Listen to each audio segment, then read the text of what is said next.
Priyen Raja.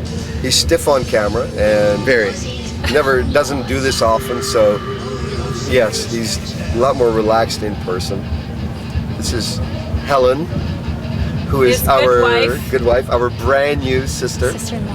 Whoop, whoop. Woohoo! So what are your passion killers? Well, you know, it's funny. We were just talking about coming to work, working together, and we recently started working together. So for us, we work at the office together, and what I find passion killers when we go home at night and we talk about work. Don't move that thing. It makes a crappy sound if you do that. Hold it still. I'm still his bigger brother, so I gotta get him there. That's my passion killer. My brother interrupts me when I'm talking to my wife. That's a good one. Is it? Yes, let's talk about that. Let's talk about just that, because that is something. No, we were talking about. No, that was passion something we killers were gonna. That was a passion killer. That's a passion killer. Talk about that on camera, because now we'll be able to save it, and maybe somebody else might relate to this. Go ahead. With interruption of a brother? Yes. Well, that just doesn't really happen at home, but it definitely happens when we're together.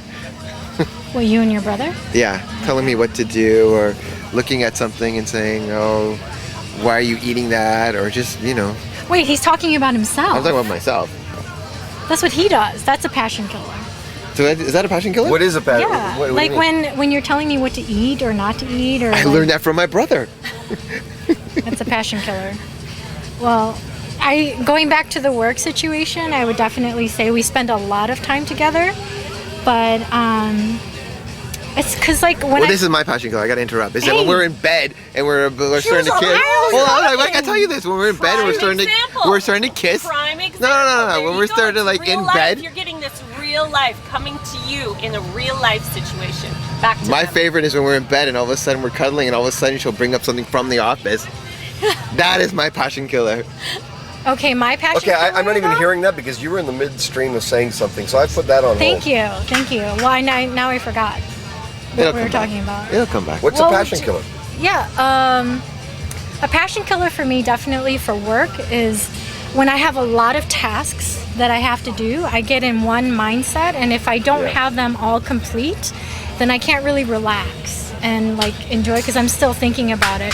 So then I go home and I'm still in that mode, and it's hard for me to kind of just switch and go into like relaxation or play or something like that. So that's why sometimes like in bed, I'm still thinking about it, you know. Or the worst thing I think is like not just what I have to do, but like if I'm thinking about what you have to do, and if you didn't check off the things on your list, and I'm also thinking about that. So you're keeping your list and his list? And his list. Because he's forgetful about his lists. Well, he has his papers, but yeah, I'm kind of checking them off too. So then it just kind of takes away from the whole day, and there's always shit to do, right? Okay, but now I'd like to my passion killer now is great is that I know what I have to do, and when she'll like nag on me, did you do that? Or did you get that done? It's a reminder. But it's not a reminder when I know what I gotta do, and then you'll be like, did you do that? Did you get that done? True. And it's like, no, I did it the first time you asked me, but she'll just ask me again and again, and like at the end of the night even just remind me, did you get that done? And I'm like, yeah. But does he ever do everything the first time? No. Okay, so then that's But I always get everything done. Does he always get everything done? In the time that he says he's going to? Yeah, sometimes. Then what are you bitching on him for? Leave him alone. I can't help it. I'm trying to help you. What is it? It feels like you cut my balls off. That's a passion That's killer. our inside joke. Cutting my balls off. Does any of this sound familiar? If it does, let it rub in your face, because this is universal, guys.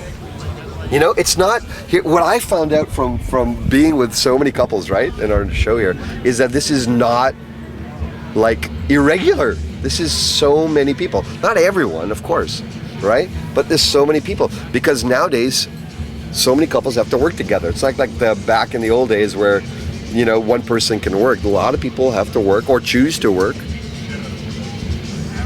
both at the same time because they both have ambitions. Those individual ambitions and directions, if they're not heading towards the same way, is what I found ultimately kills passion and ends up in divorce. If those two unique, they may be totally different lines, you know, totally different interests, totally different businesses or careers, but if they're somehow are leading to the same place, then the passion gets stronger because of them. And so that's something that I found out. So just check that out, you know, inside yourself. Are your unique individual days and what you're doing in work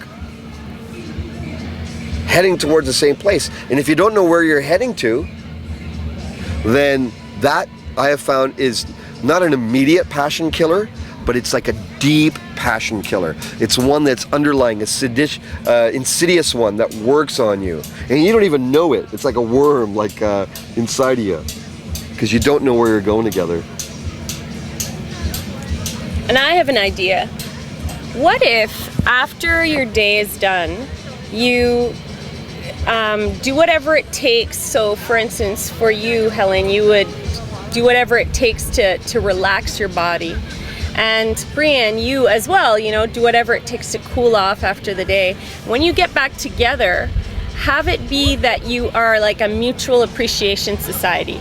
So your job is to completely and utterly appreciate each other in whatever way you can. Like, go overboard in appreciating each other. Like, take an hour to just do that alone. And within that hour, like, just completely just go wow, you know, and just give each other as much praise and as much appreciation for who and what you are and what you've done for the day. And then, you know, it's kind of like, hey, you know what? We let go the day until tomorrow. How would that be? That's good. That's tangible, and we can do it. Okay, why don't you guys give the sign off, which is Ignite Passion Now, and the other person, and everything else can wait. Ignite Passion Now. And everything else can wait. Do it again. Ignite Passion Now, everything else can wait. Ignite Passion Now. Everything else can wait. Can we share as well? Yeah, I want to share that through this, that's how we found each other. This has changed our life. We met each other through this work, and we continue to really grow together. And I'm grateful. I'm truly grateful for my wife and my brother and sister-in-law for helping us to really cultivate something really special together. Yeah. I think that's the foundation of our relationship. Even if we're very different, we have a common goal, like Suzanne was just talking about. And so working through all the individual things and things as a couple, but we're solid in our foundation, so we're very grateful. And I love as well when we hear and watch the videos how there's always something in there that I can relate to. So there's something that will come up and go, shit, I feel that, I'm going through that as well. Because we literally just talked about work and how it's killing our passion in the tent last night. And look at that. Look at that. And we didn't say anything. That was a private conversation, but it came up, and look, it's great that we were able to talk about it. Suzanne and Suzanne can also read minds. That's another course. Ignite Passion Now. Everything else can wait.